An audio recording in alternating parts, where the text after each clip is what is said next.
Buenas noches a todas y todos. Gracias por la invitación al foro. Es un placer nuevamente estar con ustedes para poder compartir sobre la realidad del derecho, lo que estamos haciendo. Escuchaba muy detenidamente la exposición del colega de Colombia. Me venía a la mente que trabajé 7 años y medio, casi 8 años, en el área de las drogas y otros delitos de delincuencia organizada. Y efectivamente hay que buscar políticas nuevas para solución de esta pandemia que sufre el pueblo ecuatoriano y Latinoamérica en general. Se me ha convocado para tratar un tema relacionado a los medios alternativos de solución de conflictos. Y en esta circunstancia, el Ecuador, desde el año 2001 en adelante, viene manejando lo que es la constitucionalización del derecho penal, fundamentalmente porque nos vamos a enfocar dentro de esta área.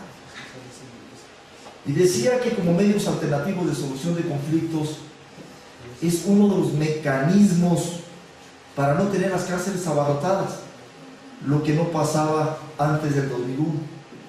No teníamos solución de conflictos, no teníamos la mediación y el arbitraje, y no teníamos los acuerdos reparatorios en materia de tránsito hasta 400 dólares. En definitiva, todo iba a juicio. Todo iba a juicio. Hoy en día, muchos problemas, muchos procesos que pudieron llevarse a juicio y llevar a una audiencia de juzgamiento, definitivamente lo podemos solucionar al inicio de la investigación o en la etapa de instrucción fiscal o inclusive hasta antes de la audiencia de evaluatoria y preparatoria de juicio. El artículo 190 de la Carta Constitucional nos da un espacio para poder los fiscales y los jueces aplicar en el diario ejercicio, pese que en algunas circunstancias tenemos todavía resistencia por parte de los operadores de justicia al aceptar las propuestas que Fiscalía le presenta en los momentos oportunos. Y me voy a referir cuando estábamos hablando del principio de oportunidad más adelante, que es un medio alternativo a solución de conflictos. Entonces, la Carta Constitucional en el artículo 190 ya reconoce al arbitraje, la mediación y otros procedimientos alternativos de solución de conflictos. Cuando dice otros procedimientos alternativos para la solución de conflictos, ya tenemos otros espacios que tenemos en los marcos legales. Uno de ellos, que me atrevo a adelantar, es un procedimiento abreviado, es un procedimiento especial, que lo determina. Lamentablemente, en ese procedimiento, la persona tiene que aceptar, es decir, tiene que incriminarse, tiene que ponerse la soga al cuello y tiene que aceptar el hecho facto. Entonces, pero ya es un medio alternativo, es decir, la persona accede a que cometió el delito y lógicamente que más adelante vamos a ver ese caso en la que se establece una pena de acuerdo a las normas del Código Orgánico Integral Penal. Cuando dice también otros procedimientos alternativos para la solución de conflictos, tenemos un principio de oportunidad, que de igual manera está consagrado en el artículo 195 de nuestra Carta Constitucional y también retomado, como es lógico, en la ley orgánica, el Código Orgánico Integral Penal, en este caso a partir del artículo 410, 411 y 412, sobre el principio de oportunidad. Claro que estos procedimientos que nos dice la norma constitucional deben aplicarse con sujeción a la ley y de acuerdo a las materias, en lo que es transigible, es decir, en lo que se puede solucionar.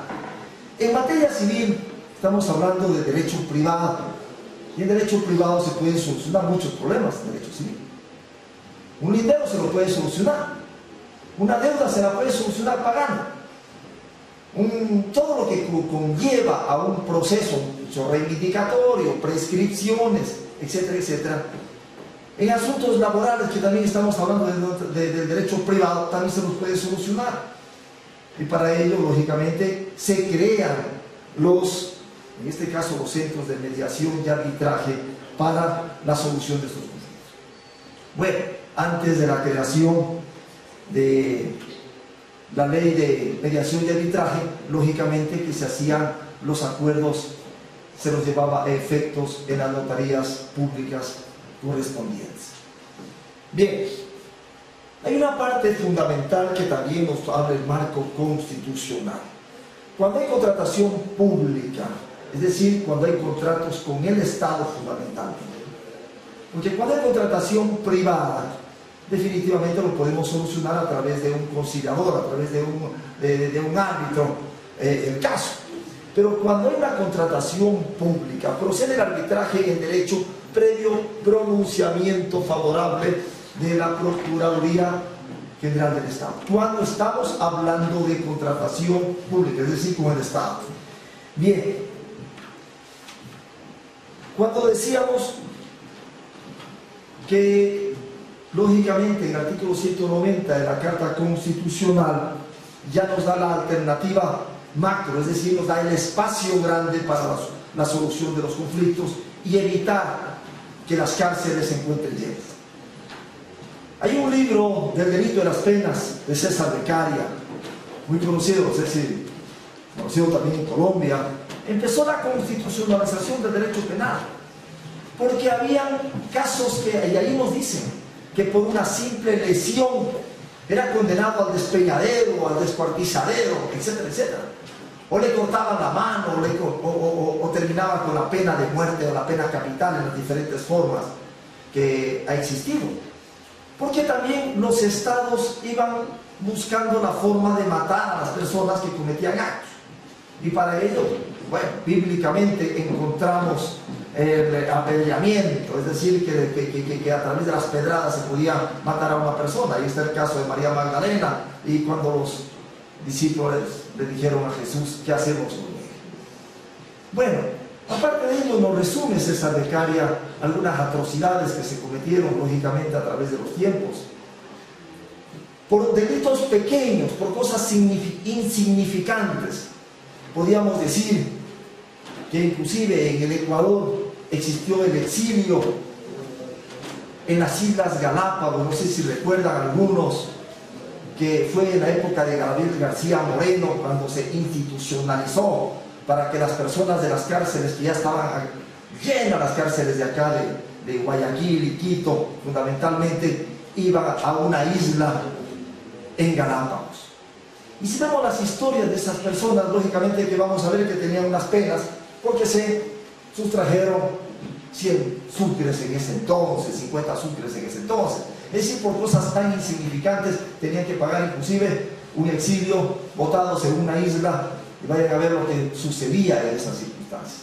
Entonces, lógicamente que el Estado ecuatoriano ha tratado yo imagino que en Latinoamérica, lógicamente en algunos países, fueron constitucionalizando el derecho penal de tal manera que se le daban medios alternativos para la solución de estos conflictos menores.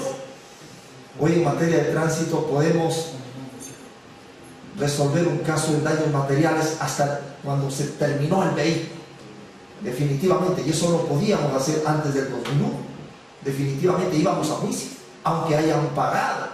Señor juez, ya pagó, pero la ley dice que hay que, o mejor dicho, tenemos que aplicar el principio de legalidad, y ahí sí tenemos el problema con los jueces, porque unos jueces pueden ser de carácter constitucional, es decir, son constitucionalistas y aplican la Constitución como norma suprema, tomando en cuenta el 424, el 425 de la Carta Constitucional, el orden jerárquico. Pero otros jueces que dicen, no, aquí la ley me dice esto y no me salgo más allá. Cuando hablaba el señor doctor que me prestó la palabra de las cantidades que puede tener una persona para el consumo de drogas, Yo hacía memoria porque ya no estoy en esa unidad por 4 o 5 meses, ahora estoy en materia eminentemente de tránsito. Teníamos 2 gramos, pueden tener para consumir cocaína en el Ecuador. Si un consumidor en el Ecuador quiere consumir cocaína, tendría que comprar, pero llevar una balancita para que le den pesando por si acaso vaya a caer.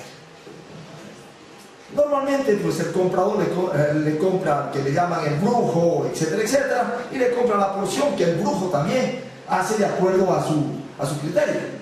Hay unos que son benevolentes y le hacen unas pelotitas más o menos, que entonces tienen 4 o 5 gramos. Entonces está buena la compra, dicen los consumidores. Ahí iba la situación. Si una persona se le encontraba con 3 gramos, el juez constitucionalista le decía, no, es una mínima cantidad que sobrepasa, y le damos el sobreseimiento, o de pronto le confirmamos la inocencia. El juez legalista me dice, no, el reglamento me dice 2 gramos, usted se pasa, está condenado. Está condenado.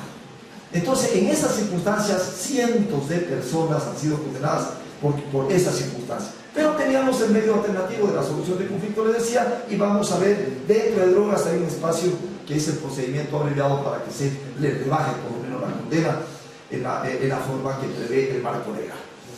Entonces, el Código Orgánico de la Función Judicial. Disculpan estas guías, las hice pero a la velocidad. No tuve el tiempo correspondientes. Nosotros estamos en materia de tránsito, es una unidad muy fuerte en la parte operativa. Tenemos un promedio de 12 a 15 accidentes diarios, somos 3 fiscales y pasamos a audiencias, 4 o 5 audiencias diarias en las flagrancias de esbata. Y sobre eso va a apuntar en uno de los próximos seminarios, me imagino, porque tenemos que concienciar a la gente en estas circunstancias. Entonces llegué a la oficina y una rapidez, en unos 5 minutos preparé unas pequeñas cosas para poder que no se me escapen ciertos espacios jurídicos. Cuando habla el Código Orgánico de la Función Judicial, que está dentro de la escala de la supremacía constitucional en tercer lugar, ya le habla del principio de servicio a la comunidad. Este es un principio que lógicamente que en el segundo inciso ya le da la importancia a lo que es al arbitraje o la mediación. ¿Por qué será el servicio a la comunidad? Ustedes me van a decir, ¿por qué? Definitivamente, si se logra mediar un proceso penal, ya se está descongestionando un problema social a una familia, a una persona que está inmiscuida en un proceso penal. Esa persona, lógicamente, que va a sufrir, va a tener problemas económicos, problemas psicológicos y problemas con la familia, e inclusive su comportamiento dentro de la comunidad ya no va a ser la misma porque está siendo procesada en los entes administradores de justicia. Entonces, se puede solucionar muchos problemas a través de la mediación de arbitraje y lógicamente lo recoge. Es decir, el artículo 190 que decía la Carta Constitucional lo recoge el artículo 17 del Código Orgánico de la Función Judicial. Y lo dice, el arbitraje, la mediación y otros medios alternativos de solución de conflictos establecidos por la ley constituyen una forma de este servicio público. Es decir, cuando ya tenemos una noticia criminis, una noticia de delito, ya iniciamos en el Ecuador una investigación previa, antes se llamaba una indagación fiscal. Ya lógicamente que la entidad pública investigadora, de acuerdo a lo que nos habla el artículo 195 de nuestra Constitución, que es Fiscalía, el titular del ejercicio de la acción pública. Es decir, estamos investidos con ese poder estatal para poder investigar. Y también investidos de ese poder estatal para poder transigir, es decir, para poder solucionar un problema cuando se lo pueda solucionar. Y luchar también con los jueces que les decía que por pequeñas cosas, por pequeñas circunstancias, dicen no se acepta esto, tiene que pedir exactamente lo que nos dice el marco de la ley, olvidándose del principio del iuria nudit curia, que es que el juez conoce el derecho y si no lo conoce tiene que aprenderlo, y también es el juez el creador de derechos y lógicamente que tiene que ser un juez ya revolucionario para poder acceder a ciertas o dar ciertas resoluciones de un carácter que no sean tan con espíritu tan legalista. Esto constituye una forma de un servicio público, al igual que las funciones de justicia. En los pueblos indígenas ejercen sus autoridades. Ustedes saben perfectamente que en el Ecuador tenemos las dos justicias. Tenemos la justicia ordinaria y tenemos la justicia indígena. Lógicamente que con la resolución que emitió la Corte Constitucional referente al caso de la Cocha, se pudo en algo regular lo que corresponde a la justicia indígena. Porque la justicia indígena, como teníamos un solo artículo de la Carta Constitucional, en la que la Constitución manifiesta que se puede aplicar la justicia indígena de acuerdo a las costumbres ancestrales. Y ahí se acababa todo. Y se acababa todo.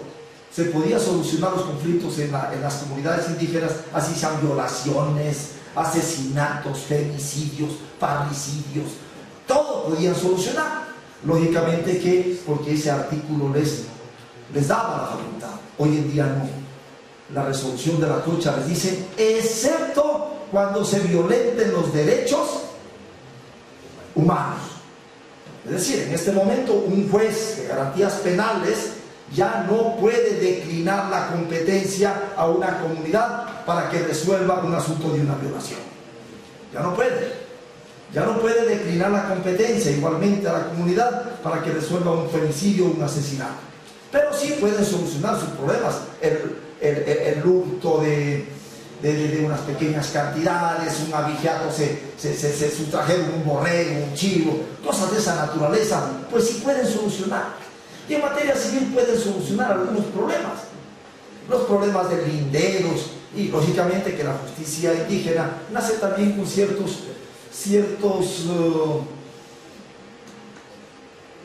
podemos decirle para nosotros, bueno, ya no delitos, pero ciertas circunstancias que los indígenas creen que son actos atentatorios a las buenas principios.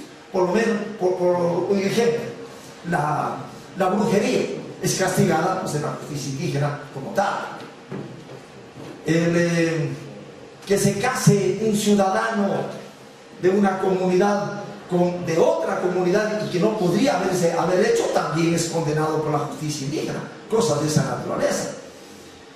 Bien, entonces pueden solucionar los problemas y lógicamente que las sociedades, teniendo estos espacios de solución, bien pueden evitar que lleguen los casos pequeños, como les decía, a la fiscalía y lógicamente vayan a los juzgados y tribunales de la República.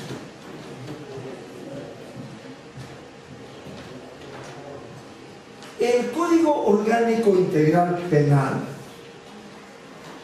recoge ya lo manifestado en el artículo 190 de la Carta Constitucional, recoge ya la conciliación como un medio alternativo de solución de conflictos. Pero lógicamente que en el artículo 663 ya no se establece desde cuándo y hasta cuándo. Y aquí se les voy a hacer algunas apreciaciones de carácter de legalidad. Cuando hablamos de la conciliación podrá presentarse hasta antes de la conclusión de la etapa de instrucción fiscal en los siguientes casos. Nos damos casos en que podemos conciliar y lógicamente lo que no podemos, lo que no está establecido en el marco legal, todo el resto no podemos hacer. ¿Qué quiere decir? Cuando hay jueces que nos dicen la conciliación puede presentarse hasta antes de la conclusión de la etapa. De repente concluye la etapa. Concluyó la etapa, se emitió el dictamen de carácter acusatorio y el juez llama a juicio en un asunto de tránsito. Daños materiales, ejemplo, daños materiales, artículo 380 del Código. Daños materiales cuando no hay sustancias estupefacientes o psicotrópicas de la persona que estuvo conduciendo o no existe alcohol en la sangre de esa persona que estaba conduciendo, no hay sanción privativa de libertad. Solamente es multa y rebaja de puntos. Algunos jueces nos dicen, debió haber conciliado hasta antes que se inicie la audiencia evaluatoria y preparatoria del juicio. Pero otros jueces constitucionalistas dicen, no hay problema, apliquemos el artículo 190, porque el artículo 190 dice, se reconoce la solución de conflictos con medio alternativo. Es decir, la Constitución en ese caso, que está en el 424 y el 425, el orden jerárquico en primer lugar, definitivamente opacaría el principio de legalidad que lo establece el Código Orgánico Integral Penal en el artículo 663. ¿Qué dicen ustedes? Es decir, la Carta Constitucional, la máxima ley, la ley suprema, no hablamos de la ley magna, la ley suprema, la ley de leyes, nos está diciendo que se admiten los medios alternativos de solución de conflictos. Es decir, tenemos daños materiales, tenemos un vehículo, $780 para que se haga delito, 2 salarios básicos unificados de un trabajador en general en Ecuador es delito. Antes de 2 salarios es contravención. Pongámosle $800. El señor canceló antes de entrar a la audiencia de juicio. Y dice, en esta audiencia, señor juez, me ha cancelado todo, aquí tengo la plata. El juez legalista le va a decir, siéntese y vamos a pasar a la audiencia de juzgamiento. El juez constitucionalista dice, no, solucionado.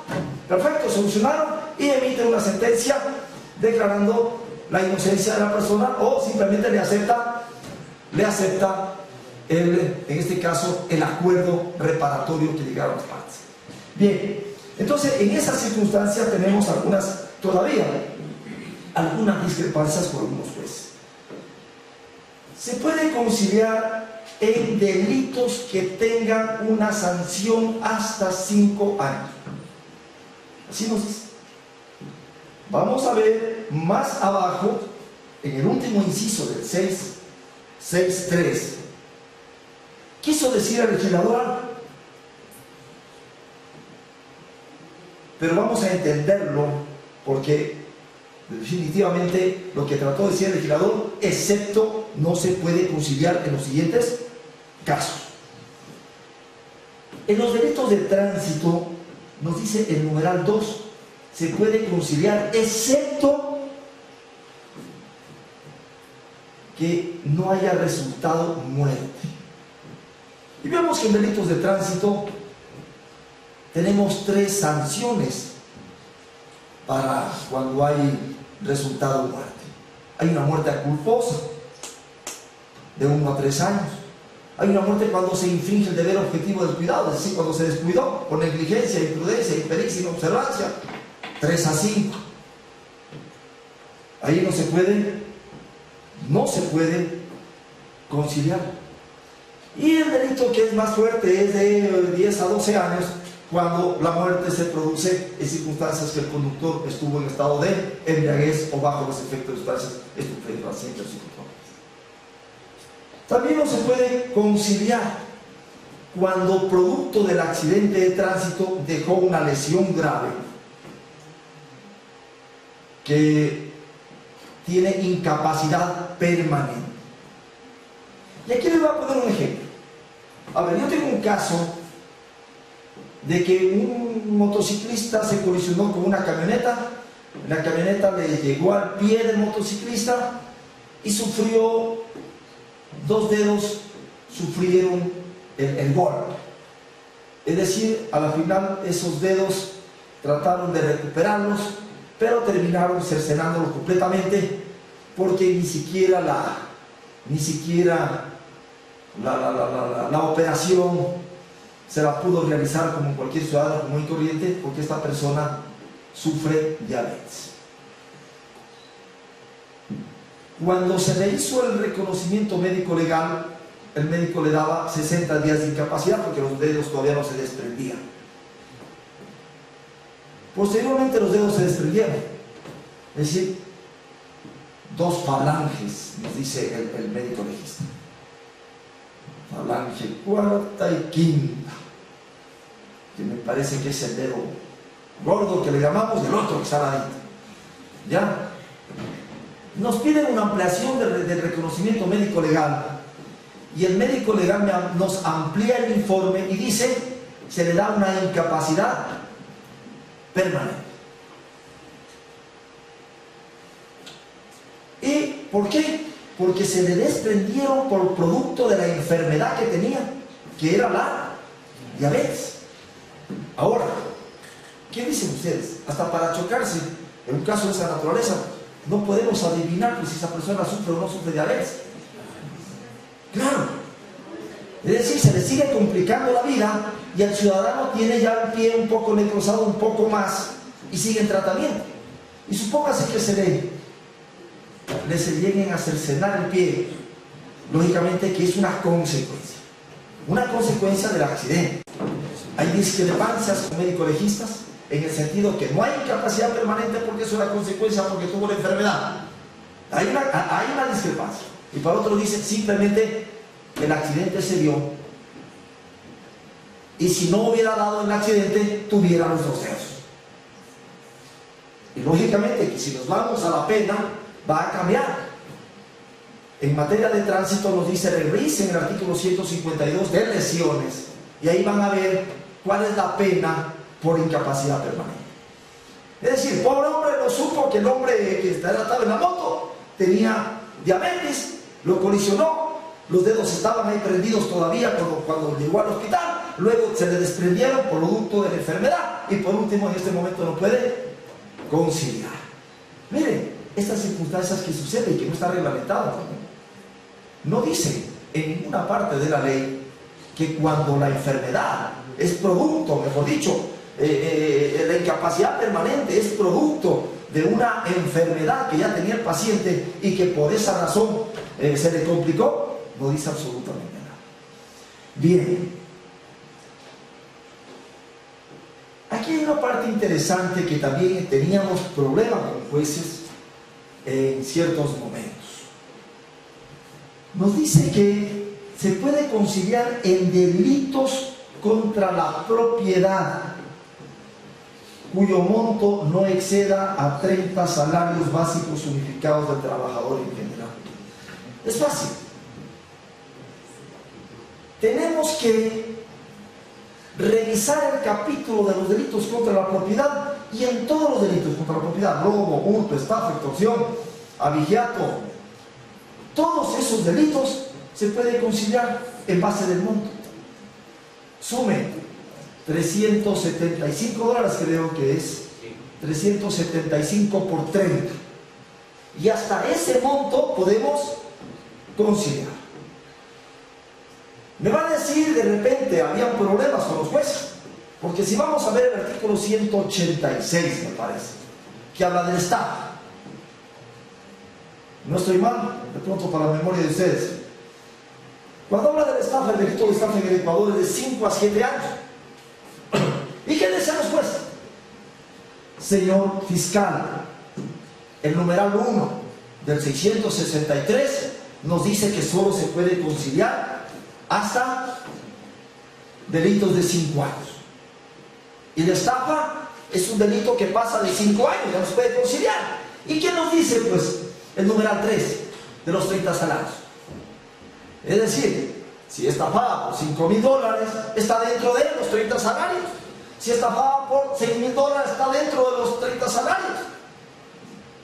Entonces teníamos esos conflictos hasta que poco a poco ya vamos haciendo entender que el artículo no hay que leerlo diminutamente, que no podemos leer un artículo solo con el numeral tal, porque tenemos que completarlo el artículo. En este caso, el artículo, el numeral tercero, ya me está diciendo hasta cuánto puedo conciliar.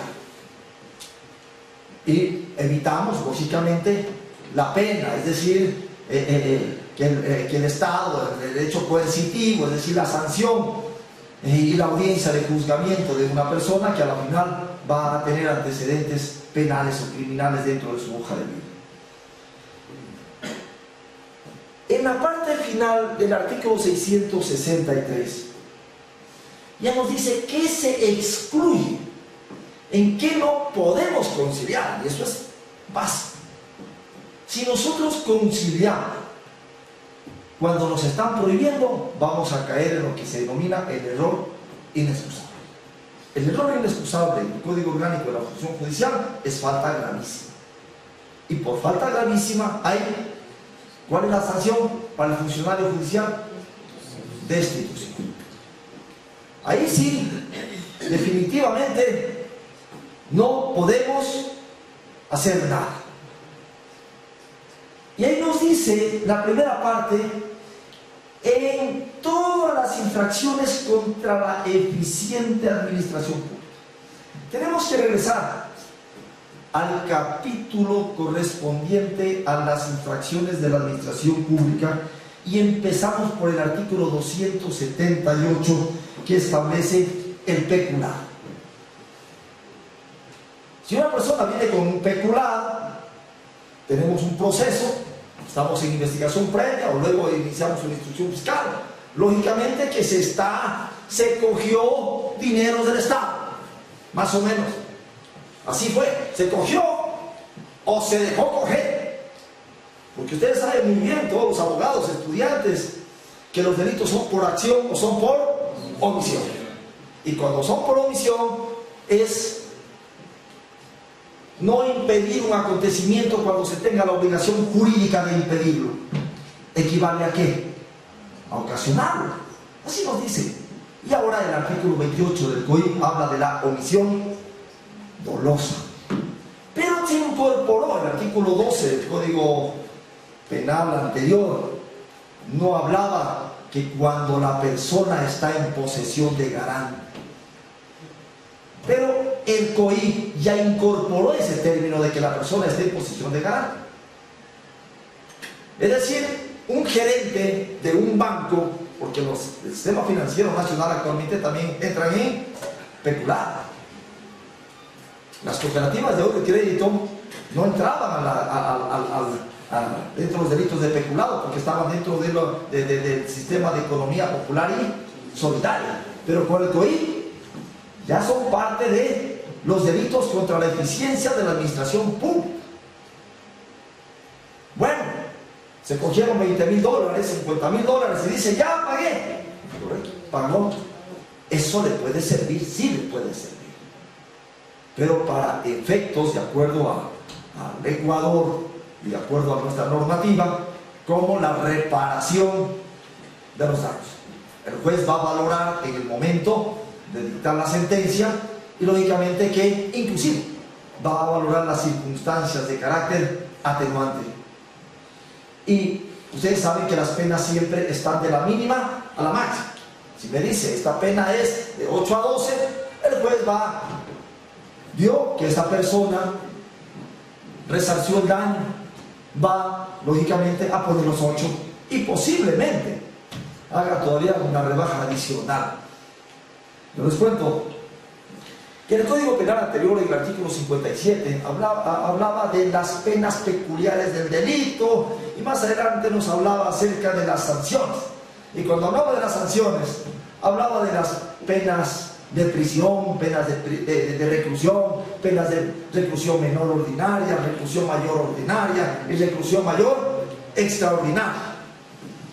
Pero todo pasa en los tribunales o la Corte Nacional.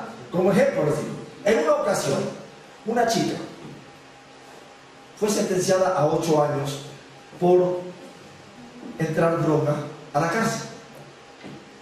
Fue en recurso de casación. La sala le confirmó y el recurso de casación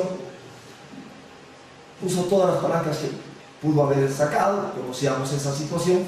Era una trabajadora social que hizo las pasantías en el centro de rehabilitación aquí, pero se enamoró de un preso.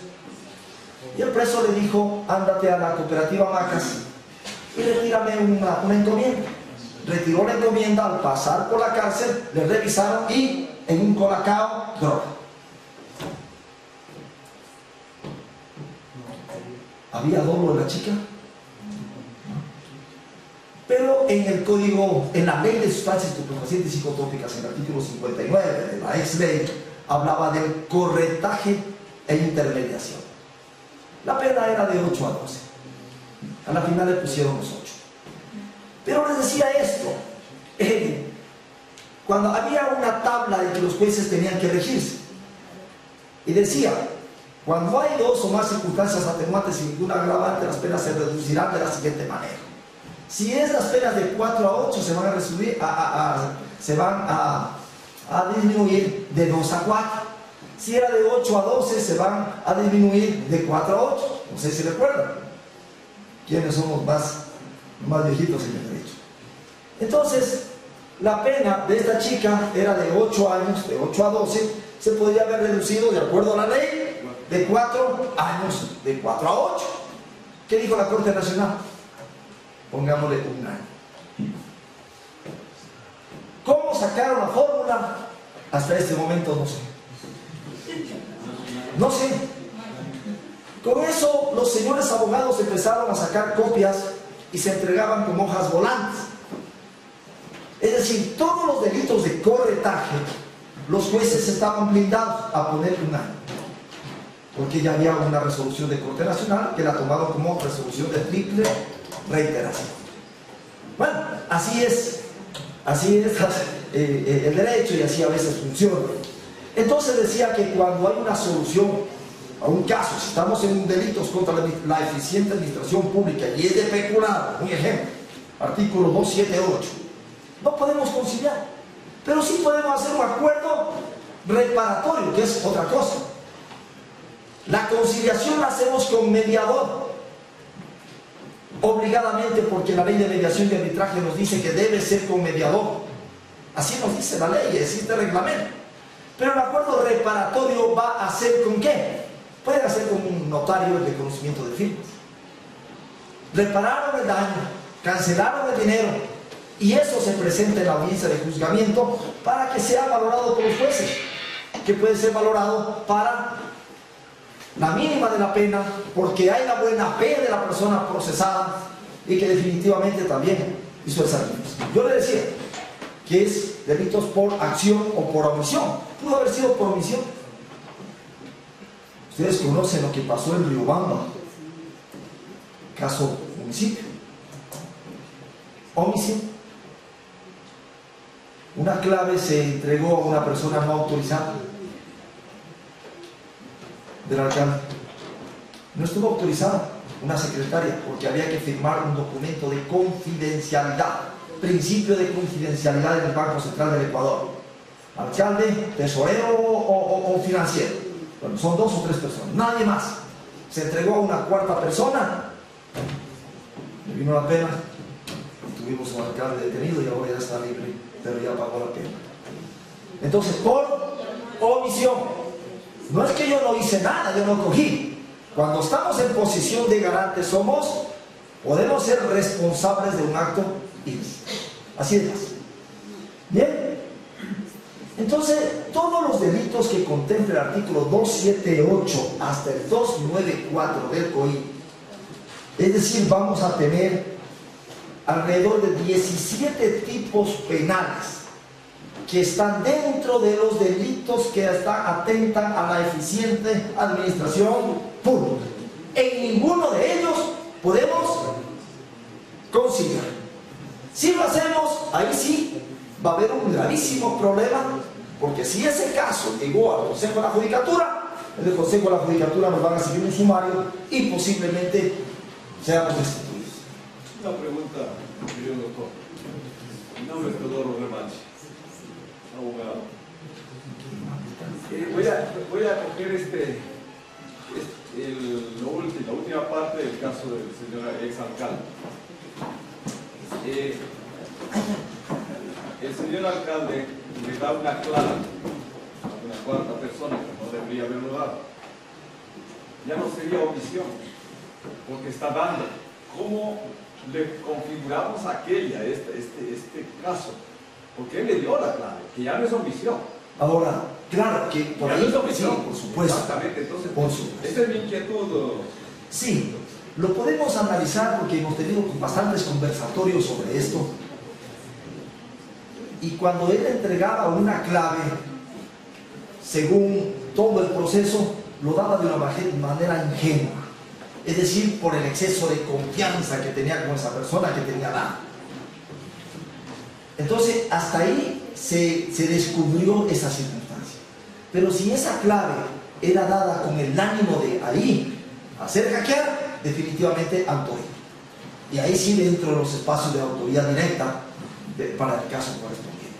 Pero queda esa, para un debate un poco bastante más amplio para analizar. Yo decía que quién estaba bajo la posición de garante de los fondos de un municipio es el alcalde. ¿Quién está en posesión de garante de los dineros de los depositantes en un banco? El gerente del banco.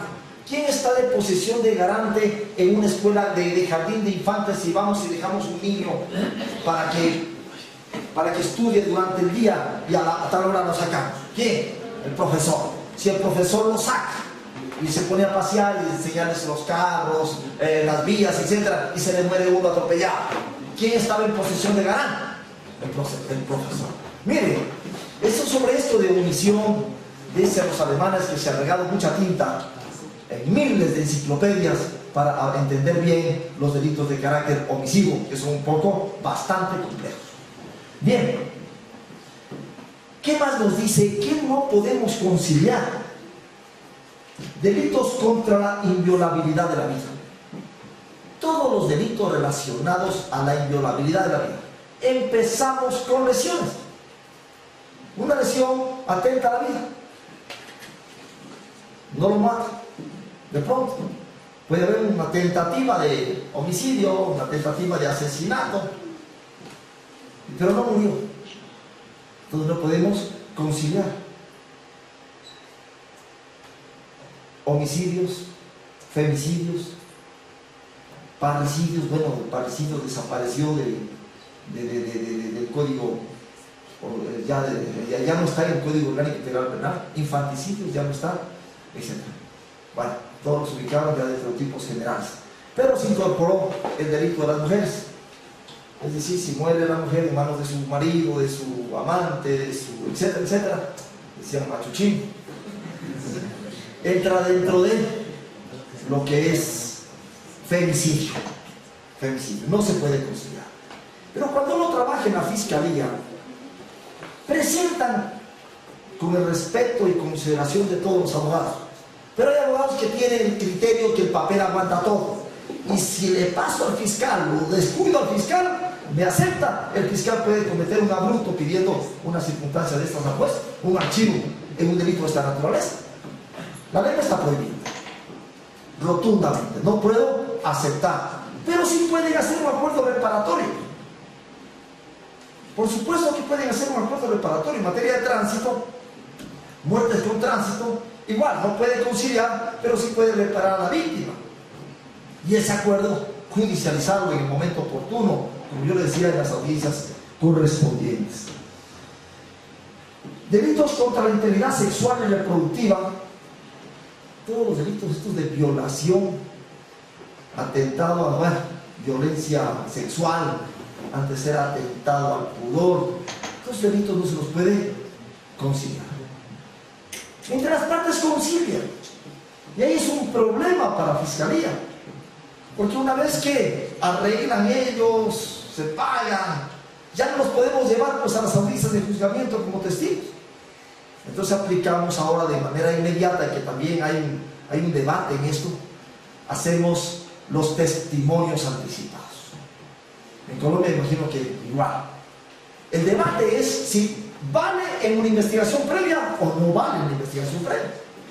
Hay unos jueces que dicen no, el testimonio anticipado tiene que ser en etapa de instrucción para que valga.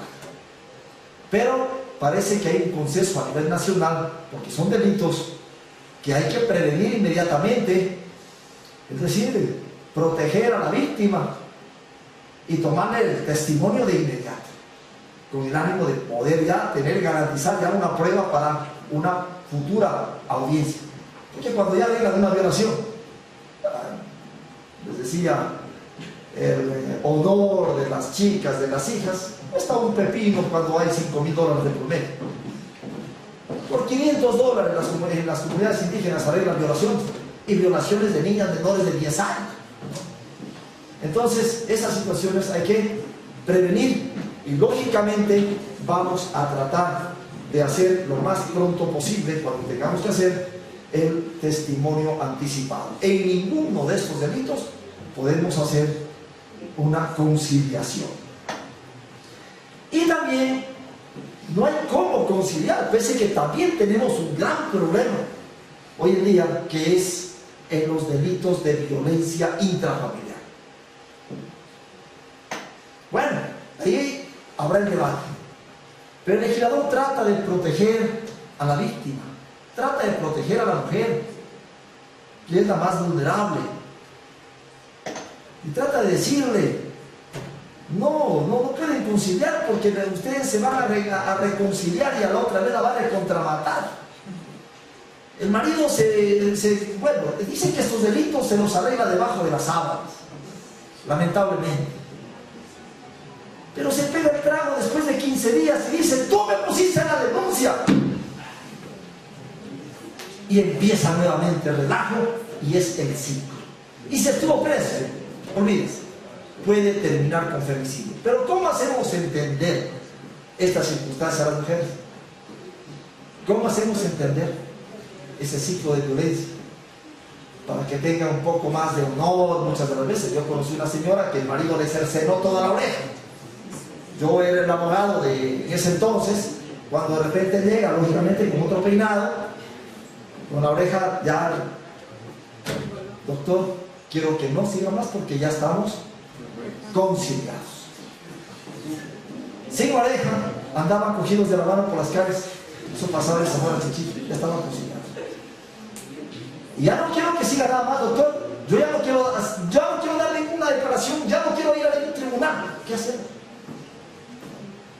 Entonces, en esta circunstancia hay un debate todavía. ¿Qué hacemos? Todos los días hay violencia intrafamiliar. La violencia intrafamiliar es una pandemia en toda Latinoamérica, lamentablemente. Parece que falta educación, faltan principios. Los padres chupan frente a los hijos y las pegan a las mamás. Ellos ven, siguen un ciclo, y a la final, definitivamente, la violencia intrafamiliar, los tragos, la gente no se puede tomar un trago. 2 copas, sale el otro, el interno, y empiezan los problemas. Como ustedes son funcionarios judiciales, jueces de familia, fiscales, van a ver todas las denuncias que llegan, pero llegan así, paquetes en violencia intrafamiliar. Se pierde el amor, no sé qué pasa con la sociedad, están hechos pedazos, pero pocos casos llegamos a audiencias de juicio en violencia intrafamiliar. ¿Por qué? Y tampoco podemos conciliar, porque la ley así nos dice. Bien, cuando hablamos de la conciliación, esta conciliación se rige por ciertos principios. ¿Cómo estamos con el tiempo?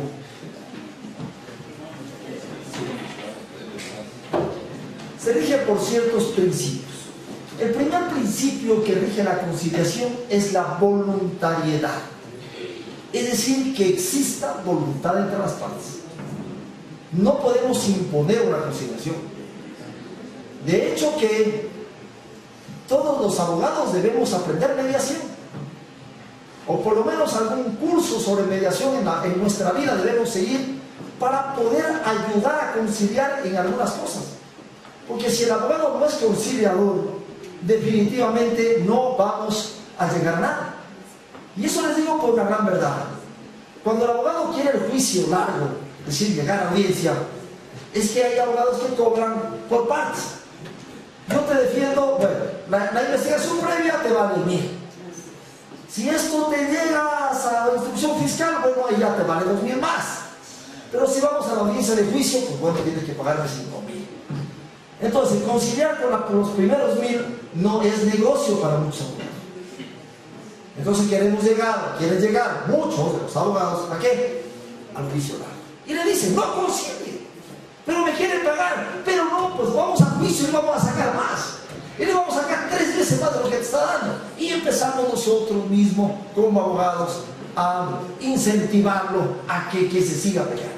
Yo conocí un abogado que después hizo policía. Después ya salió de la policía. Y le encantaba hacerlos perjurar.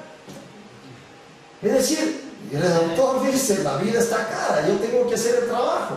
Yo aquí de este juicio me hago perjurar unos 3 para defenderlos vuelta en el juicio de perjuicio. Bien, esa forma, pero no es así. Hay que trabajar con ética jurídica, lealtad procesal. Son principios también que son innatos del profesional del derecho a hacer las cosas bien. Si avanzamos a conciliar definitivamente en la primera fase de investigación previa en los delitos que son lógicamente transigibles, bien lo podemos hacer. Bien, entonces lo primero es el principio de voluntariedad entre las partes. El otro es el principio de confidencialidad que debe existir, y eso que también lo determina el artículo 664. El otro principio que lo determina de conciliación es la flexibilidad. Cuando hablamos de flexibilidad es que una de las partes tiene que ser flexible. Bueno, usted me da 5.000, ya ganamos. Ni un centavo menos. ¿Ahí hay flexibilidad? Doctor, pero tengo 4.500, me hice un préstamo, mira, estoy endeudado, pues el problema que he tenido. Bueno, pongámosle que fue un accidente de tránsito. Me salió de un lado a otro, mi mujer está recién dio a luz, tengo un hijito con una discapacidad mental. No, me da 5.000 o nada. ¿Qué le pasa con la flexibilidad? Entonces, es parte fundamental de que el abogado busque la estrategia, la alternativa, cuando hay un acercamiento de las partes para conciliar en lo que es transigible. No podemos llegar simplemente todo a juicio, lógicamente por ganar los honorarios. A veces hay casos tan simples, como un caso que yo tuve acá, ofensas a otros funcionarios. El caso de un distinguido catedrático de esta localidad les dijo a los jueces, cholos, locotos, ¿cuánto se llevaron? Miren, yo sí tengo plata para pagarles. Le grabaron la secretaria. Era un delito de bagatela, era de 2 a 6 meses. Terminó pagando alrededor de $15.000 abogados que nos traía para acá a la audiencia de Quito. Y al último, cuando fuimos a audiencia de juicio, nos topamos con un ex juez del tribunal y dijo, doctor Sotomayor, mejor dicho, arreglemos, procedimiento abreviado. De 2 a 6 meses, ¿cuánto se le dio? Un mes. Y el artículo 82 del ex Código Penal se podía suspender la pena, ¿se acuerdan? Pero solo hasta 6 meses. No ahora tenemos una ventaja gigantesca con el COIP. Es decir, llegó hasta los extremos. Suspendemos la pena hasta delitos de 5 años. Con medidas.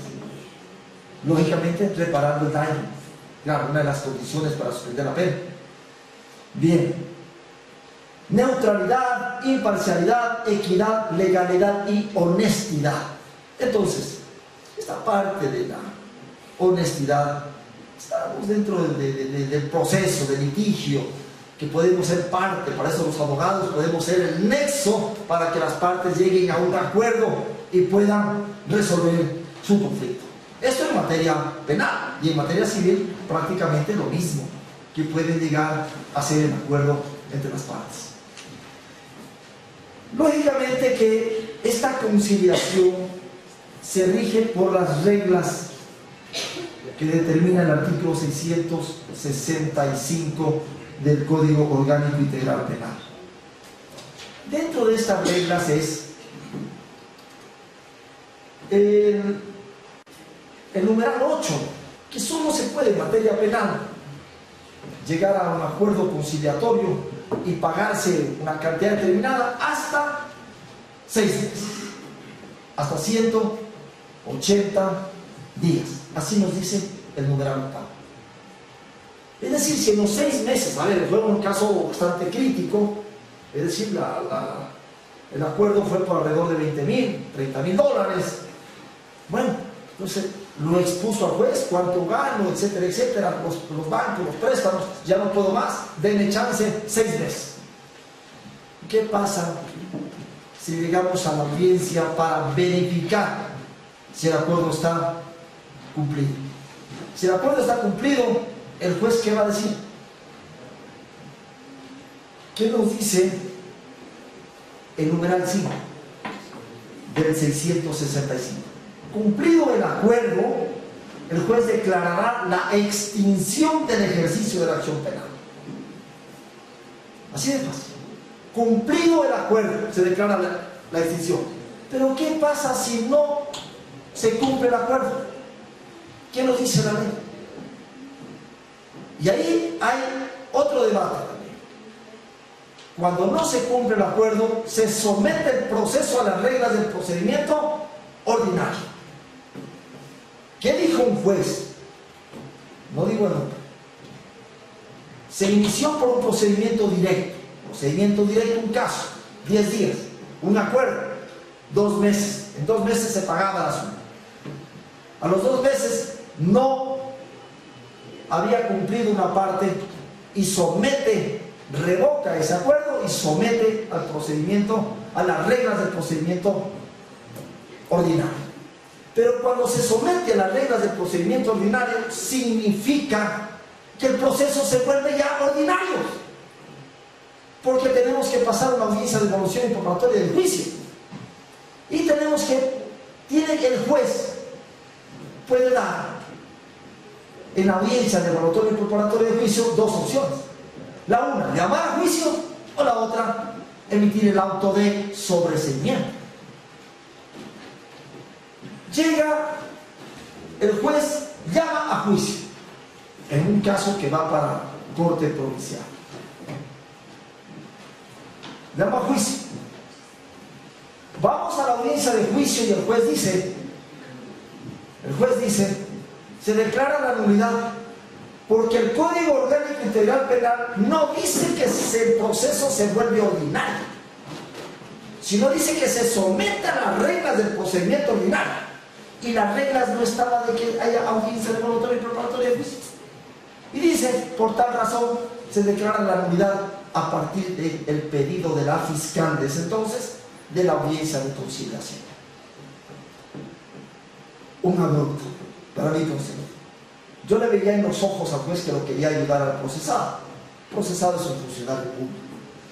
Sin embargo, aquí no se trata de ayudar, no se trata de hacer esto porque no quiero hacerse que esa persona sea sentenciada. Se trata de hacer justicia conforme a los mandatos constitucionales y legales. Si le manda de nuevo al procedimiento directo, prácticamente ese procedimiento va a sentencia confirmatoria de inocencia, porque prácticamente se pasó el término. Bien, el numeral 10 del artículo 665 determina que no hay más prórroga, no existe más prórroga cuando las partes ya no se pusieron, cuando ya no se cumplieron los acuerdos. Entonces, automáticamente, como les digo, se somete el procedimiento bajo las reglas del procedimiento ordinario. Así lo establece el numeral 7. Les voy a leer. En caso de que en la audiencia la o el juzgador llegue a la convicción de que hay un incumplimiento injustificado y que amerita dejar sin efecto el acuerdo, lo revocará y ordenará que se continúe con el proceso conforme con las reglas del procedimiento ordinario. De pronto el legislador se le escapó. En vez de decir reglas, simplemente hubiera dicho se continúe como procedimiento ordinario. ¿No es cierto? Porque es lo mismo someterse a la audiencia. A ver, procedimiento directo, no hay audiencia de evaluatorio y preparatoria de juicio, ustedes lo saben bien, porque todas las etapas se concentran en una sola. Y el juez, luego de la audiencia de calificación de flagrancia, dice: señor fiscal, ¿formula cargos o no? Si el fiscal formula cargos y el delito está dentro de los que se puede someter al procedimiento directo, dice el juez, luego la audiencia es dentro de 10 días. Y la prueba tiene que presentarla hasta 3 días antes, es decir, hasta en los 7 días. Bien, no cumplió el acuerdo, que lo dejaron para 2 meses.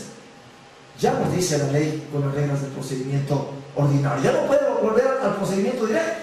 ¿Qué dicen ustedes? Para mi concepto, ya no puede volver al procedimiento directo porque sería un abuso. Ya se sometieron 2 diligencias más, que es la una, audiencia de evaluación y preparatoria de juicio, y la otra, la audiencia de juicio, que se daba con las reglas del procedimiento ordinario. Bien.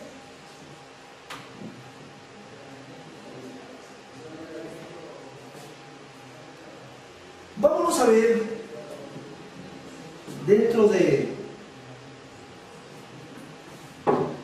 los medios alternativos de solución de conflictos, un espacio gigantesco que tienen los ciudadanos y que tiene el Estado a través de la Administración de Justicia es el principio de oportunidad. El principio de oportunidad nació por primera vez en la Ley de Tránsito y Transporte Terrestre y Seguridad Vial, cuando se le daba el principio de oportunidad a un ciudadano X que se accidentaba y producto del accidente moría una persona que estaba dentro de cuarto grado de consanguinidad y hasta segundo de afinidad. ¿Por qué dijo el legislador eso y le daba esa oportunidad en la ley de tránsito? Era precisamente porque esa persona ya pagaba una pena natural. Yo pongo un ejemplo. Da reto a una persona que está sacando un carro de su casa, no se da cuenta que el hijo está gateando y le pasa la llanta y lo mata a su hijo. Esa pena, ese sufrimiento de ese ciudadano lo llevará a su tumba. ¿Qué dicen ustedes? Y aparte de ese sufrimiento de esa persona que no va a poder dormir el resto de su vida, a sabiendas que fue quien lo atropelló a su hijo menor de edad y lo mató, y todavía llevarlo preso, definitivamente eso el legislador trató de decir: no, vamos a darles el principio de oportunidad a esas personas para que no llevarlos a los juzgados y tribunales. Pero la Carta Constitucional nos da un espacio en el artículo 195, y cuando hablamos del artículo 195 estamos hablando que está dentro de la sección 10ª que habla sobre la Fiscalía General del Estado. Es decir, la Fiscalía General del Estado como el ente investigador, para muchos dice el acusador oficial del Estado. Bueno, el acusador oficial del Estado debe ser la Procuraduría General del Estado en base al artículo 1 de la ley de la Procuraduría. Pero quien vela por los derechos de la ciudadanía es la Fiscalía General del Estado, es el fiscal. Entonces el fiscal le dice en el artículo 195 de la Carta Constitucional: la Fiscalía dirigirá de oficio o a petición de parte la investigación preprocesal y procesal penal. Preprocesal, investigación previa. Procesal penal, instrucción fiscal en adelante. Bien. Durante el proceso ejercerá la acción pública con sujeción a los principios. Y ahí nos da el principio de oportunidad. Que debemos utilizarlo, el principio de oportunidad, cuando es necesario utilizarlo, el principio de oportunidad. Porque la ley nos está diciendo: ustedes evítense ser procesados judicialmente, sino acójanse a este medio, que es un medio alternativo de solución de conflictos. Y también nos dice el de mínima intervención. ¿Qué es la mínima intervención? La mínima intervención es decir, que no se le ponga una sanción a una persona, una prisión preventiva, etc. Cuando atacamos ahí, es la mínima intervención estatal, que no todo sea punitivo, sancionador, que no todo vaya a la cárcel. Porque ustedes saben bien, mis queridos amigas y amigos, que la cárcel no ha cumplido también su objetivo para el cual fue creada. En un inicio, la cárcel se llamó cárcel, es decir, el lugar a donde los metían a los delincuentes o a las personas que estaban con problemas. Luego se le cambió de nombre para ver, bueno, ya la cárcel está medio feo, pongámosle centro de privación de libertad. A ver, no, centro de rehabilitación social. Se dieron cuenta, lamentablemente, en el Ecuador, que la gente no se rehabilita. Y el doctor decía, muchas de las veces un muchacho que entra por unos 3 gramos y de repente va al penal o va a un lugar a donde una cárcel es complicada, y aquí no hay diferenciaciones de edades. Es decir, lo que era prisión y lo que era reclusión jamás se cumplió, porque la prisión era para los delitos menores. Ahora tenemos un Código Orgánico Integral Penal en el título o en el tercer libro, estamos hablando de la ejecución, y ahí ya se establece los centros de privación de libertad de personas adultas en conflictos con la ley, y hay centros de mínima seguridad, los centros de mediana seguridad y los centros de máxima seguridad. Es decir, los delitos graves, violaciones, asesinatos, femicidios, delincuencia organizada, transnacional, internacional, ya no van a ir a un centro a donde comete un hurto de $1,000. Nos decía una conferencista cubana en una ocasión que en Cuba tienen la clasificación de las cárceles por edades, de 18 a 21, los que pasan de 21 hasta 30 años y así sucesivamente, para que se pueda defender inclusive una persona que puede ingresar a un centro de esta naturaleza. Y si es un muchacho de 18 años, 19 años, les digo con toda seguridad que en una de las cárceles de Guayaquil, en la penitenciaría, era violado en menos de 24 horas. Ese problema social. Entonces, eso es lo que dice el Estado. ¿Qué dice el Estado? Démosle la oportunidad, busquemos medios alternativos y buscamos el principio de oportunidad y la mínima intervención penal. El artículo 410 del COIP lo recoge, y eso ya también tenemos problemas a veces con unos jueces, en que dicen, ya se interpreta muchas de las veces de otra forma la ley. ¿Quién es el titular de la acción pública penal en el Ecuador? El artículo 411 nos dice que es la Fiscalía. Aquí en el Ecuador, Fiscalía General del Estado. Se acabó el Ministerio Público de acuerdo a la Constitución del 2008. Titular. ¿Y quién dice? ¿Cómo que es la Fiscalía ejerce la acción pública? Puede aplicar en el numeral 1 el principio de oportunidad que les decía que estaba en el artículo 195 de la Carta Constitucional. Y el artículo 412 les decía que había puesto al vuelo nomás solamente las disposiciones por el tiempo. El artículo 412 nos dice: la o el fiscal podrá de abstenerse de iniciar investigación penal o desistir de la ya iniciada en los siguientes casos. Cuando hablamos de la primera parte, hubo un juez que ya no está aquí, está en Quito, que yo le había pedido el principio de oportunidad en un caso de hidrocarburos. ¿Qué es eso? Mal uso de hidrocarburos, de GLP o gas licuado de petróleo. En un restaurante de esos que tienen unas 2 mesitas, unas 6 sillas y que sacan solamente ganan para la comida de la familia, tienen una cocina en casa. Sí saben, bueno, ustedes ya son pelucones, ya tienen cocinas ya de otro nivel. Cocina en casa, 4 quemadores, cilindro de gas, y con eso es la industria de hacer unos 10 almuercitos para los clientes. Llega hidrocarburos con el ejército, con el SRI, con central de riesgos, ¿cómo es? Como de riesgos, y blum, blum, blum, 80 personas en el operativo, miau el cilindro de gas. Proceso penal por uso indebido de hidrocarburos. Instrucción fiscal por eso. Mejor dicho, instrucción fiscal. Pero viéndolo bien, digo, pobre hombre, pobre gente, ¿cómo lo vamos a mandar preso? El Código Penal anterior establecía una sanción hasta 1 año, y ahora es más fuerte, es de 1 a 3 años. Pidamos el principio de oportunidad. El juez dice: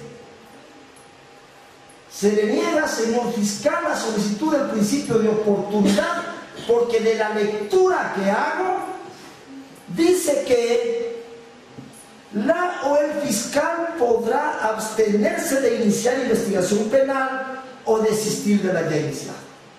Es decir, usted, antes de iniciar la investigación previa, ya debió haber pedido el principio de oportunidad. Y la instrucción fiscal no es una investigación. no se sigue investigando. Es decir, nos quedamos simplemente en un título de la investigación previa que es una fase preprocesal. Y cuando se inicia una instrucción fiscal, lógicamente que van a haber 90 días de acuerdo al COI, o hasta 90 días nos dice que podemos investigar, pero durante la etapa de instrucción fiscal. Los otros jueces dijeron no. Claro, van a haber requisitos. Uno de los requisitos dice que para aplicar el principio de oportunidad, ya nos dice el mismo artículo 412, no tiene que afectar este delito a los intereses del Estado, gravemente a los intereses del Estado. Ahora, queda la duda. Para mi concepto, un cilindro de GLP o una bombona de gas licuado de petróleo ¿le afecta gravemente a los intereses del Estado? O llevarse 200 millones de dólares, caso de Brecht, todas esas cosas. Por supuesto, pues, que estoy peleando en minucias, queriendo aplicar el máximo de la pena posiblemente a un pobre hombre que lo que quería es vender sus 10 sopas para ganarse la vida. Entonces, una jueza decía, no le acepto, subo al fiscal superior y tuve que hacer un adelanto a la Fiscalía Provincial, explicarles hasta la saciedad de cómo era el principio de oportunidad y que no afectaba gravemente los intereses del Estado, para que ratifiquen la decisión del fiscal. Y lógicamente, en base de esa consulta, la primera, no le quedó otra más a la Fiscalía Provincial que aceptar todo lo que caía en una jueza, lo mandaba hacia la Fiscalía Provincial, porque decía que hay intereses del Estado y que cuando hay intereses del Estado puede ser $1. Bien, en esto hay que ponderar. Por eso que existe el principio de razonabilidad y que debe ser aplicado, y es aplicado en algunos jueces latinoamericanos, el principio de razonabilidad por parte de los jueces. Y lógicamente que al fiscal le da la opción, es decir, el principio de objetividad, que lo determina el artículo 5.21 del Código Orgánico Integral Penal. ¿Qué nos dice? Que el fiscal no solo debe investigar los hechos de cargo, sino también los de descargo. En una situación paupérrima como esta de GLP, de que una persona se la vaya a meter presa por un año por un cilindro de gas, y vayan a ver, ¿quién conoce Macará de los que están aquí? Provincia de Loja, frontera con el Perú. La policía está ahí sobre el puente y abajo todos los que pasan el gas nadando y cogiendo los gases con una soguilla, 10, 15 tanques de frente a la policía todo el día, y ahí no pasa nada. Sin embargo, acá se quiere aplicar que es la parte coercitiva, sancionadora, punitiva por casos de esta naturaleza. Entonces, ¿qué nos dice? El numeral 1 del 411 también nos da las reglas. Así como nos da en la conciliación, también nos da en el principio de oportunidad. Lo podemos aplicar en delitos con una pena sancionada hasta 5 años. El artículo parece que 364, numeral 1 del Código Penal anterior, hablaba la pena para el uso indebido de GLP y nos hablaba de 1 año. Es decir, cumplíamos con ese presupuesto. Segundo presupuesto. Con excepción de las infracciones que comprometen gravemente al interés público y a los intereses del Estado. Esa palabra gravemente, por eso es importante saber leerlo bien el artículo. Gravemente. Es diferente que yo me coja un carro en una frontera con Colombia y ese carro está llevando los 2000 cilindros de gas. Es diferente, pues. ¿No es cierto? Estamos hablando ya de un delito que está más fuerte que la persona que muchas de las veces, a ver, yo le decía a mis estudiantes, a ver, ¿ustedes conocían que había este tipo penal? No, ni sabían.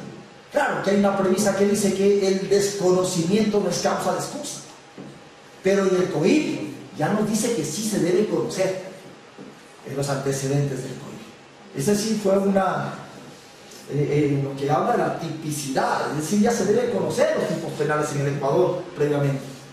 Bien, pero un ciudadano común y corriente, ¿ustedes creen que va a saber que compraron una bombona de gas y ponerle en una cocina de casa de 4 quemadores, 4 mil, para hacer unos 4 almuerzos? ¿Es delito? La gente no lo sabe. En primer lugar, porque no se ha hecho una campaña por parte de la Oficina de Hidrocarburos, que tampoco tenemos aquí. Yubamba como tal ha perdido una cantidad de espacios administrativos. Somos una sucursal de Ambato. Oficina reguladora, Ambato. Compañía Superintendencia, Ambato. Economía Popular y Solidaria, Ambato. ¿Qué pasa? Aquí, no, casi nada. Aquí tenemos la cantina más grande del Ecuador, que comprende desde la Plaza Alfaro y termina en el Parque Infantil. Eso sí tenemos nosotros. Ahí sí somos chéveres. El numeral 2 del 412 también ahí retoma lo que en algo ya nos decía la Ley de Tránsito, Transporte Terrestre y Seguridad Vial, que cuando la persona sufre el agravio y es su progenitor, etcétera, etcétera. Dice que cuando la persona sufre un daño que le imposibilita llevar una vida saludable, una vida digna, también se le puede aplicar el principio de oportunidad. Es decir, comete el delito, pero le viene una ráfaga de circunstancias, se queda sin mano, se queda sin pies. Eso nos dice el artículo 412 numeral 2. Y también el legislador quiso decir en qué delitos no se debe aplicar el principio de oportunidad. Digo porque quiso decir, porque se equivocaron en la redacción. ¿Cómo dice la ley? La o el fiscal no podrá abstenerse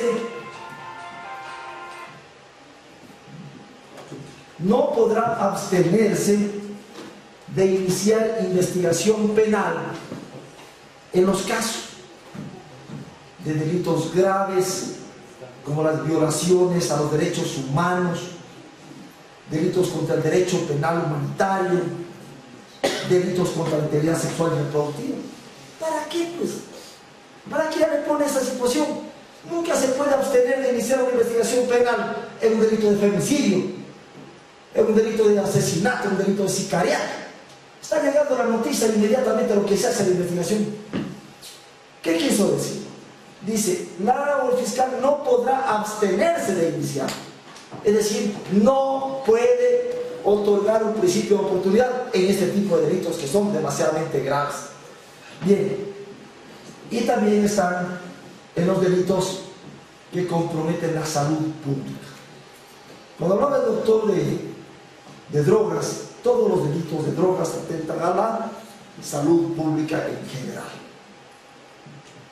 Entonces, en esos delitos, bueno, decía que en el Ecuador, en el artículo 220, ahí nos habla acerca de las escalas, y tenemos también un registro oficial acerca del consumo. Cualquier escala que sea, o inclusive hasta que esa es la lucha que tenemos también con la policía antinarcótica. La policía antinarcótica encuentra a un ciudadano X, le mete la mano al bolsillo y le saca marihuana. Pesa 5 gramos de marihuana. En el registro oficial nos habla que podemos consumir hasta 10 gramos. Pero la policía antinarcótica dice, se puede ser beneficiado, pero mientras se le compruebe que es consumidor. Y tiene que ir preso. Le pesan, saben que tiene 5 gramos, lo meten preso hasta que el juez resuelva su seguridad jurídica de este ciudadano. Y hay que hacer el examen psicosomático, el psicológico, el toxicológico, para determinar si es consumidor o no. Entonces, nadie puede realmente en el Ecuador tener ni un gramo en el bolsillo, porque si es cogido por la policía antinarcóticas, automáticamente va preso, y hasta que se practiquen todas las diligencias pendientes a descubrir que esta persona es consumidora. Bien, y lógicamente no podemos aplicar el principio de oportunidad en los delitos similares a la conciliación. Violencia intrafamiliar, delitos de carácter sexual, no se puede aplicar el principio de oportunidad en esos casos. Decía que en una ocasión hice unos petitorios al juez de la Unidad Judicial Penal para que se le confiera el principio de oportunidad en materia de tránsito. En materia de tránsito existe una resolución que está en un reglamento.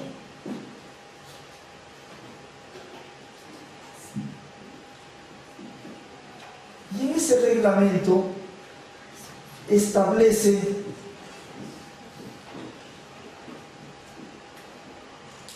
que debe incriminarse y debe aceptar uno de las personas que están conciliando, debe aceptar la responsabilidad del accidente. Y eso es incriminatorio. Dice: yo, fulano de tal, acepto que me rebajen los puntos. Entonces, analizando de un caso de una persona que viene de la costa, no conocía la ciudad, no tenemos una buena señalética. Las ciudades no tienen buena señalética en el Ecuador. Las ciudades pequeñas, por supuesto. Guayaquil ya tiene una mejor señalética y hay menos accidentes que en Riobamba. Riobamba está en primer grado en accidentabilidad a nivel nacional, primer lugar. Y Guayaquil, con una cantidad de casos y una cantidad de velocidad que se imprime, etcétera, menos. Entonces, esta persona viene acá y dice que no hay disculpable, dice, entonces pensó que era principal y no. ¿Se le hace el estudio de colegio? No, nada, cero. Daños materiales, ¿cuánto? Alrededor de $1.500 la camioneta y alrededor de $2.000 el automóvil. Pero como la camioneta fue la que causó el hecho, es decir, solamente se le toma en cuenta los 2.000, porque también el accidente de tránsito es en base a las remuneraciones básicas unificadas y en base a eso la pena. Digo, pobre hombre, vamos a pedir el principio de oportunidad, porque la ley no me dice nada. La Constitución, el artículo 195, me dice que el fiscal bien puede pedir el principio de oportunidad. El 410, el 411, el 412 también me lo dice. ¿Qué me dice un juez? Doctor, pero hay un reglamento que tiene que incriminarse y decir: yo soy el culpable y póngame menos tantos puntos. Es decir, más valen los reglamentos que se encuentran en séptimo grado de la escala del 425.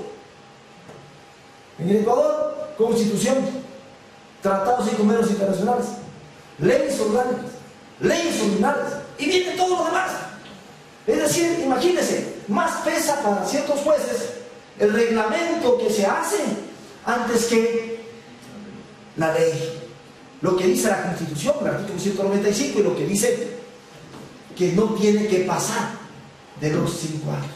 Y otro juez que me dijo: doctor, pero dice el principio de oportunidad, solo es que tenga pena privativa de libertad.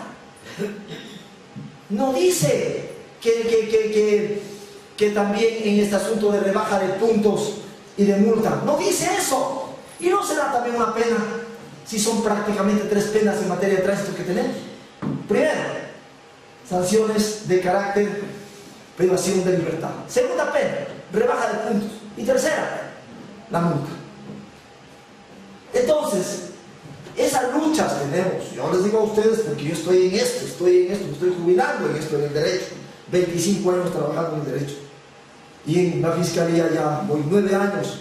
Y en materia de tránsito llevo 5 meses. Y tenemos los problemas con los jueces, que quieren que nos adaptemos al pensamiento de ellos y dejamos al lado la norma constitucional e inclusive la norma legal para dar paso a reglamentos a veces que salen pero que tienen menos importancia que la Carta Constitucional. ¿Cómo estamos con el tiempo? Muy bien. Entonces les decía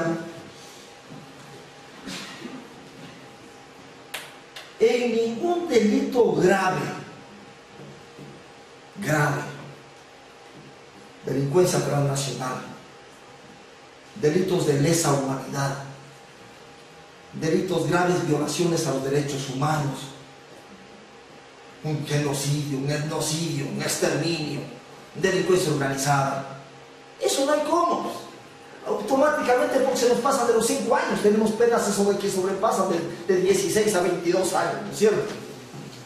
Entonces no podemos. En esa parte nos dice el legislador que no podemos abstenernos de iniciar una investigación previa. Ese no debería estar en este artículo del principio de oportunidad, debe estar en la parte preliminar, ¿no es cierto?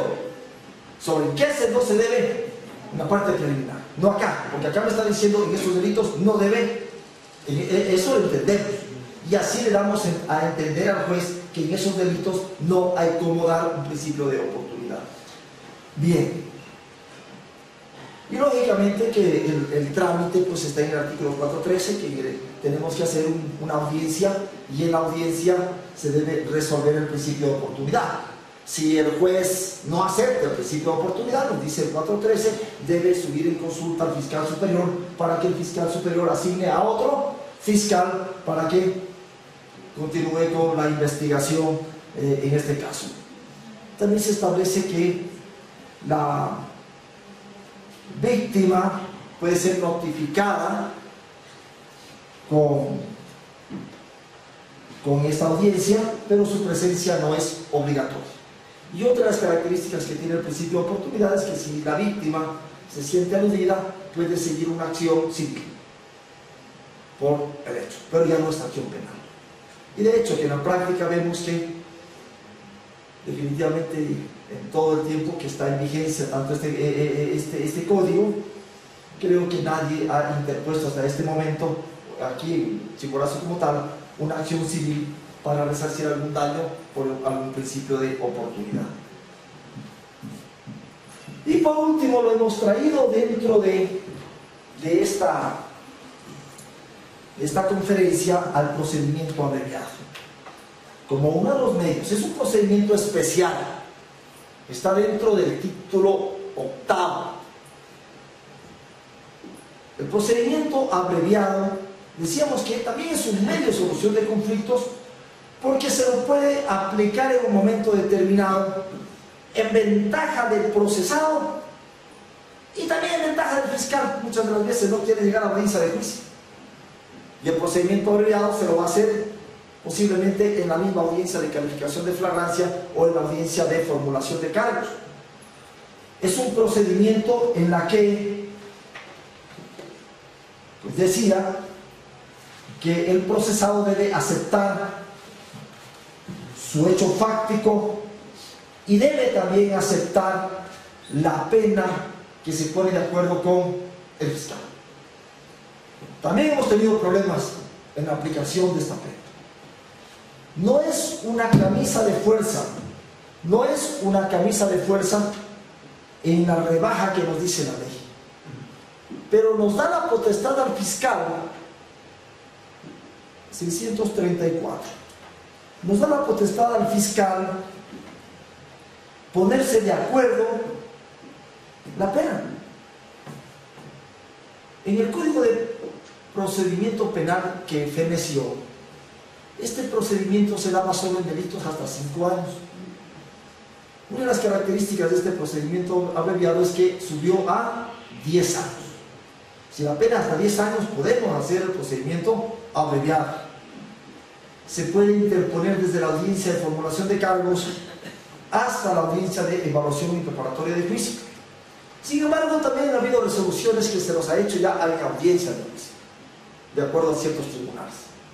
Es decir, el tribunal dice, pondera la Constitución, podemos hacer procedimiento abreviado, se instala la audiencia y se ponen las condiciones que ya se las ha venido tratando.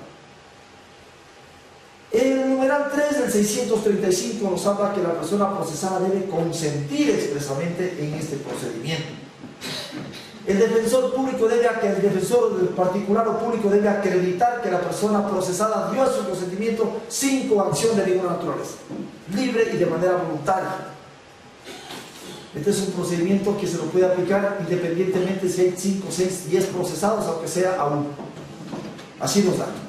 Y también nos dice la parte que también luchamos con jueces, que dice que en ningún caso la pena por aplicar podrá ser superior o más grave a la sugerida por el fiscal. Entonces, vámonos a ir al 636. Cuando hablamos del 636 en el inciso tercero, ya nos da una condición de la pena. Y ahí sí ha habido un poco de debate relacionado a la aplicación de la pena. Porque hay jueces que le entienden de una manera la rebaja y hay otros jueces que entienden de otra manera la rebaja. ¿Qué nos dice el 636, inciso tercero, última parte de este inciso? Sin que la rebaja sea menor al tercio de la pena mínima prevista en el tipo penal. A ver, aquí hay un distinguido señor juez colombiano que nos dio una magnífica conferencia y está escuchando lo que estoy diciendo. Una pena de 2 a 4 años, de 2 a 4 años. La pena mínima, 2 años. Si veo que sus antecedentes penales son, esta persona primera vez ha caído, no tiene reincidencia, etcétera, etcétera, yo puedo bajarle a lo que me dice la ley. La tercera parte de 2, ¿cuánto tengo? Para las matemáticas de ustedes.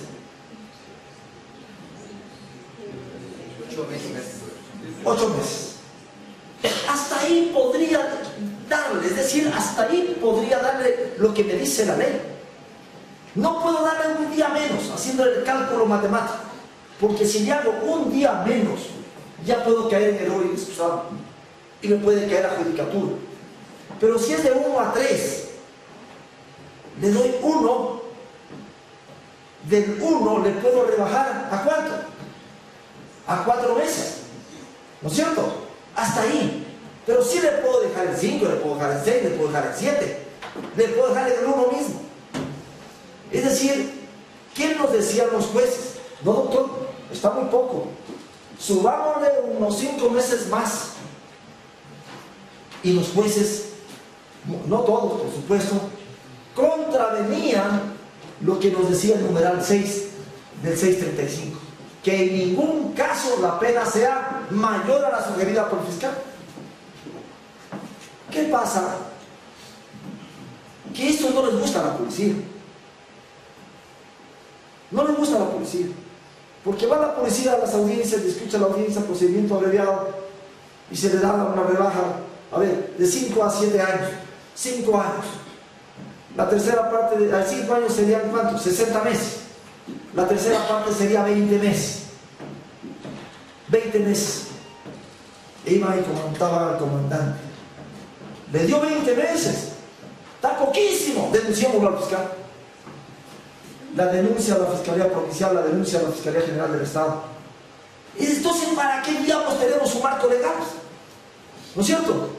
¿Para qué nos da esa potestad del Estado, en este caso, de llegar a un acuerdo en la pena y que es una sentencia y que lógicamente que no se va a librar de las otras penas accesorias?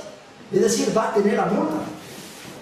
Va a tener la multa que contempla aquí el artículo 79 del Código Orgánico Integral Penal. Estamos estableciendo 70. Las infracciones previstas en este código se aplicará además la pena de multa conforme a las siguientes disposiciones. Es decir, tampoco se libra de eso. Está aceptando que cometió el delito. Está aceptando una pena, pero automáticamente el juez le va a revisar la pena que contempla la multa y lo va a multar también a este ciudadano.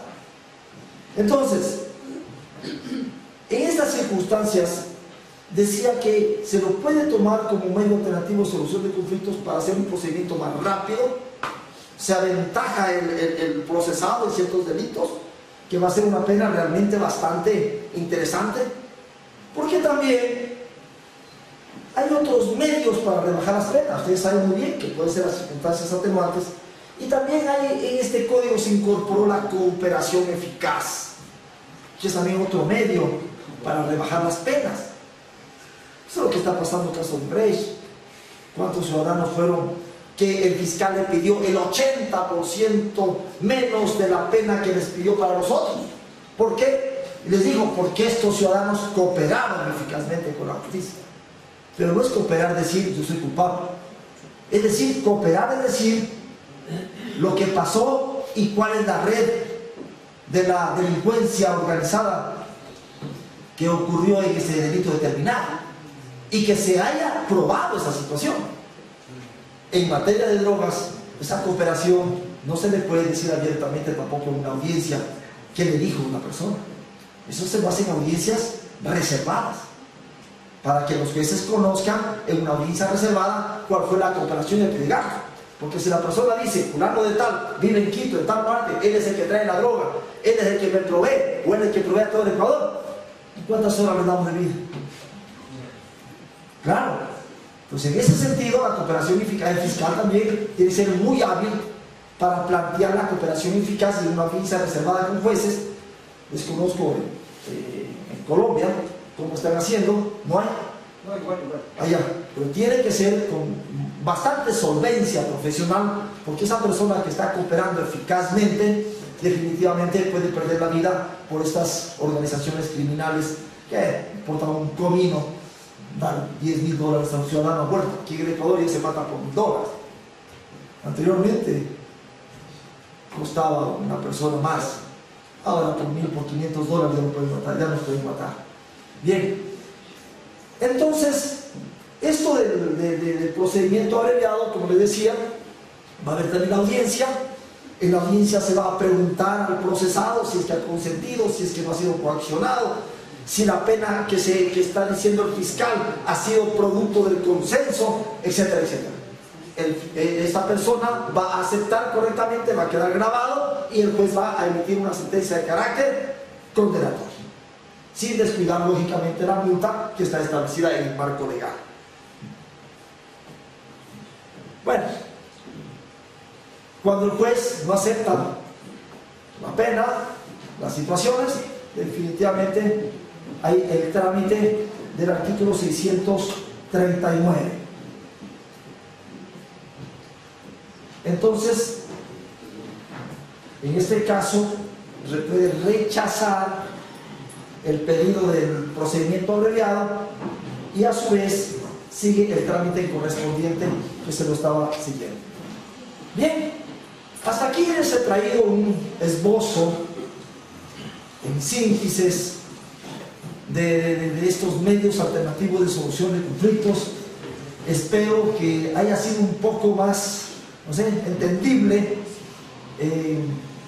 Se los puede ampliar lógicamente en otras circunstancias. El tiempo ha sido un poco complejo en estos días.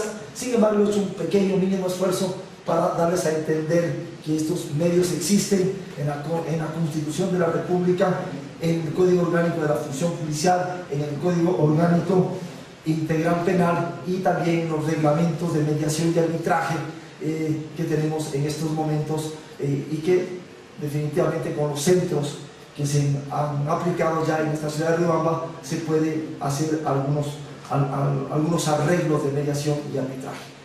Si hay alguna pregunta, estoy listo para absorber el siguiente.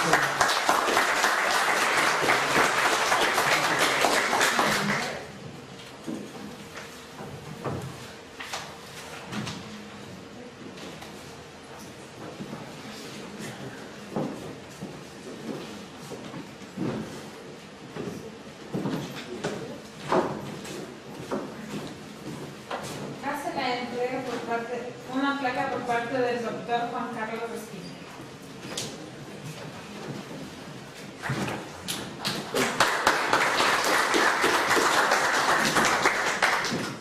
Escuché atentamente toda la intervención del doctor Jorge Sotomayor Rodríguez y encuentra uno que son los mismos problemas en una frontera y otra.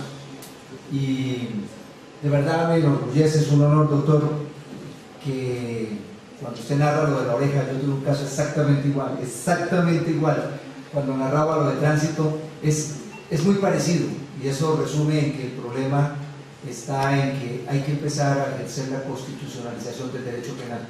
Por eso digo que es un honor entregarle esta placa y dice: el Foro Nacional Internacional Académico confiere el presente reconocimiento al doctor Jorge Sotomayor Rodríguez por su magistral intervención como expositor en el primer Seminario Internacional de Actualización Jurídica, Riobamba, 11 de diciembre del 2017, doctora María Elena Zamora, directora, Lauro Guerrero Basanta, coordinador.